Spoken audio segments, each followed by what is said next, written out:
Come back to our channel. ಸ್ನೇಹಿತರೆ, L P G ಪಡ್ಕೊಳ್ತಿರ್ತಕ್ಕಂಥ ಗ್ರಾಹಕರು ಈಗ ಸ್ವಲ್ಪ ಅಲರ್ಟ್ ಆಗಿರಬೇಕಾಗತ್ತೆ. ಪೂರೈಕೆ ವಿಚಾರಕ್ಕೆ ಸಂಬಂಧಪಟ್ಟಂತೆ ಕೇಂದ್ರದಿಂದ ಮಹತ್ವದ ನಿರ್ಧಾರಗಳನ್ನು ತೆಗೆದುಕೊಳ್ಳಲಾಗಿದ್ದು, ಏಜೆನ್ಸಿಯವ್ರಿಗೂ ಕೂಡ ಕೇಂದ್ರ ಖಡಕ್ ವಾರ್ನಿಂಗ್ ಅನ್ನು ಕೊಟ್ಟಿದೆ. ಹಾಗಾದರೆ ಏನಾಗ್ತಿದೆ ಹೇಳ್ತಾ ಹೋಗ್ತೀನಿ.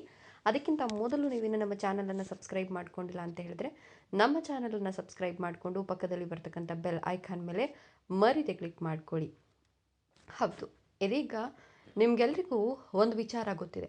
ಸಿಲಿಂಡರ್ ಸಿಗದೆ ಒಂದಷ್ಟು ಹೋಟೆಲ್ಗಳು ಬಾಗಿಲು ಮುಚ್ಚುವ ಸ್ಥಿತಿ ತಲುಪಿದ್ದು, ಇದೀಗ ಕೇಂದ್ರ ಸರ್ಕಾರ ಈ ಒಂದು ವಿಚಾರಕ್ಕೆ ಸಂಬಂಧಪಟ್ಟಂತೆ ಇರಾನ್ ಇಸ್ರೇಲ್ ನಡುವಿನ ಯುದ್ಧದ ಬಿಸಿ ಭಾರತಕ್ಕೆ ತಟ್ಟಿರೋದ್ರಿಂದ LPG ಗ್ಯಾಸ್ ಸಿಲಿಂಡರ್ ಬಿಕ್ಕಟ್ಟು ಉಂಟಾಗ್ತಿರೋದ್ರಿಂದ ಮಹತ್ವದ ನಿರ್ಧಾರವೊಂದನ್ನು ತೆಗೆದುಕೊಂಡಿದೆ. ಬೆಂಗಳೂರಿಗೆ ಅರ್ಧಕ್ಕರ್ಧದಷ್ಟು LPG ಪೂರೈಕೆ ಸ್ಥಗಿತಗೊಂಡಿದ್ದು, ಮನೆಗಳಲ್ಲೂ ಕೂಡ ಇದೀಗ LPG ಸಿಲಿಂಡರ್ ಕೊರತೆ ಉಂಟಾಗುವ ಭೀತಿ ಹೆಚ್ಚಾಗಿದೆ. ಇನ್ನು ಕರ್ನಾಟಕ ಸಿಎಂ ಸಿದ್ದರಾಮಯ್ಯ, ತಮಿಳುನಾಡು ಮುಖ್ಯಮಂತ್ರಿ ಸ್ಟಾಲಿನ್ ಸೇರಿದಂತೆ ಅನೇಕ ರಾಜಕಾರಣಿಗಳು ಕೇಂದ್ರಕ್ಕೆ ಪತ್ರ ಬರೆದು ಅನಿಲ ಪೂರೈಕೆ ಸಮಸ್ಯೆಯನ್ನು ಬಗೆಹರಿಸುವಂತೆ ಮನವಿ ಮಾಡಿಕೊಂಡಿದ್ರು.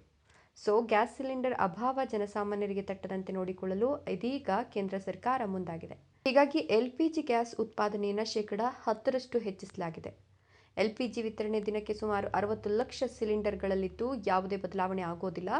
ವಿತರಕರಿಗೆ ಸರಬರಾಜು ನಿಲ್ಲೋದಿಲ್ಲ ಅಂತ ಹೇಳಲಾಗಿದ್ದು, ಹರ್ಮುಜ್ ಜಲಸಂಧಿಯ ಬಂದ್ ಆದ ಬಳಿಕ ಉಂಟಾದ ಇಂಧನ ಸರಬರಾಜಿನ ಸಮಸ್ಯೆ ಬಗೆಹರಿಯಲಿದೆ ಅಂತ ಕೇಂದ್ರ ಸರ್ಕಾರದ ಮೂಲಗಳು ತಿಳಿಸಿವೆ.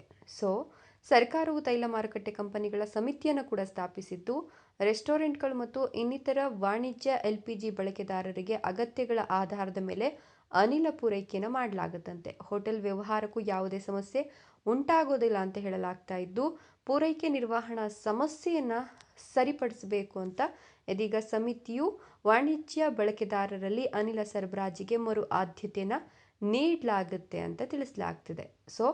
LPG ಸರಕುಗಳು ದೇಶಕ್ಕೆ ಆಗಮಿಸ್ತಾ ಇದ್ದು, ಸಾಕಷ್ಟು LPG ಮತ್ತು LNG ಸಾಗಣೆಗಳು ಭಾರತವನ್ನು ತಲುಪಲು ಪ್ರಾರಂಭವನ್ನು ಮಾಡಿವೆ ಅಂತ ಮೂಲಗಳು ಹೇಳಲಾಗ್ತಿದ್ದು, ಇದೀಗ ಯಾವುದೇ ರೀತಿಯ ಕೊರತೆಗಳು ಉಂಟಾಗೋದಿಲ್ಲ ಅನ್ನುವಂತಹ ಮಾಹಿತಿಯನ್ನು ಕೇಂದ್ರ ಇದೀಗ ತಿಳಿಸ್ತಾ ಇರ್ತಕ್ಕಂಥದ್ದು.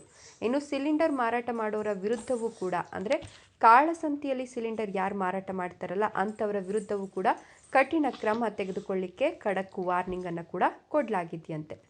ಹೀಗಾಗಿ ಯಾರು ಕೂಡ ಯಾವುದಕ್ಕೂ ತಲೆ ಕೆಡಿಸ್ಕೊಳ್ಳೋ ಅಗತ್ಯ ಇಲ್ಲ ಅಂತ ಕೇಂದ್ರ ಸರ್ಕಾರ ಎಚ್ಚರಿಕೆಯನ್ನು ಕೊಟ್ಟಿದೆ. ಇದರ ಬಗ್ಗೆ ನಿಮ್ಮ ಅನಿಸಿಕೆ ಅಭಿಪ್ರಾಯಗಳನ್ನು ಕಮೆಂಟ್ಸ್ ಮಾಡಿ. ವಿಡಿಯೋ ಇಷ್ಟ ಆದರೆ ಲೈಕ್ ಕೊಟ್ಟು ಶೇರ್ ಮಾಡಿ. ತಪ್ಪದೆ ನಮ್ಮ ಚಾನಲನ್ನು ಸಬ್ಸ್ಕ್ರೈಬ್ ಮಾಡ್ಕೊಳ್ಳಿ. Thank you.